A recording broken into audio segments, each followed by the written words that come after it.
அதிர்ஷ்டம் நியூஸிற்கு வரவேற்கிறோம். கெஞ்சி கேட்ட ரவீந்திரநாத். ஓபிஎஸ்ஸின் நிலை பரிதாபம். ஏற்கனவே ஓபிஎஸ் அவர்கள் என்ன பண்ண போறாரு அப்படின்னு எல்லாரும் பார்த்துட்டு இருக்கும்போது இன்னைக்கு அதிமுகவிலேயே நான் சேர்ந்துக்கிறேன் அப்படின்னு சொல்றாரு. பழனிசாமி அதெல்லாம் முடியாதுன்னுட்டாரு. பிஜேபி பழனிசாமிக்கு செக் வைக்கிறதுக்கு நம்மள அதிமுகவில சேர்த்து விட்டுரும் அப்படின்னு இன்னமும் நம்பிட்டே இருக்கிறாரு ஓபிஎஸ். கடைசி வரை பேசிப் பார்த்த அமித் ஷாட்ட எடப்பாடி பழனிசாமி கண்டிப்பா சேர்த்துக்க முடியாது அப்படின்னு சொல்லிட்டாரு.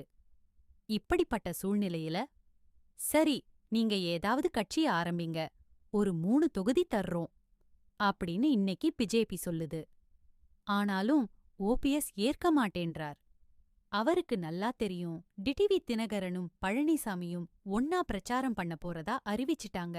ஆனா ஓபிஎஸ் சேர்ந்தாலும் அவருக்கு கொடுக்கக்கூடிய தொகுதியில பழனிசாமி பிரச்சாரத்துக்கு வரமாட்டார்.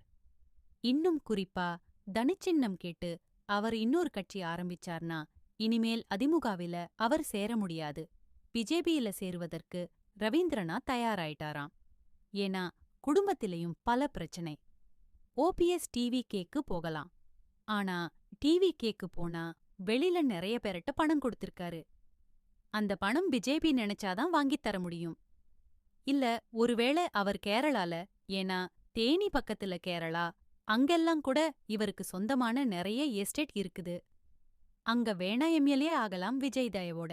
இப்படிப்பட்ட சூழ்நிலையில விஜயோடும் போக முடியாது. என்டிஏ கூட்டணிக்கு கடைசியாகத்தான் வருவார் போல இருக்கு. ஆனா ரவீந்திரநாத் நான் போய் பிஜேபியில சேர்றேன் அப்படின்னு ஒரு முடிவை எடுத்துட்டாராம். ஆனாலும் பிஜேபியிலேயே சேர்ந்தாலும் எம்எல்ஏ சீட் கொடுக்க மாட்டாங்களாம். ஏன்னா பழனிசாமி கோவிச்சுக்குவாரு. இப்படிப்பட்ட சூழ்நிலையில் எப்படி இருந்த நான் எப்படி ஆயிட்டோம் அப்படின்னு குடும்பமே புலம்பிக் கொண்டிருக்கிறதாம். பழனிசாமிக்கு ஒரு செக் வைக்கிறதுக்கு மோடியும் அமித்ஷாவும் நம்மள கட்சியில சேர்ப்பாங்கன்னு கடைசி வரைக்கும் நம்பிட்டே இருந்தாரு. பிஜேபியுடைய பிளானும் அதுதான். இந்த பிளான் எடப்பாடிக்கு தெரியாதா? அப்ப அமித்ஷா எதற்கு ஓபிஎஸ்ஸா உள்ள அனுப்பணும்னு நினைக்கிறாருங்கிறது பழனிசாமிக்கு தெரியும்.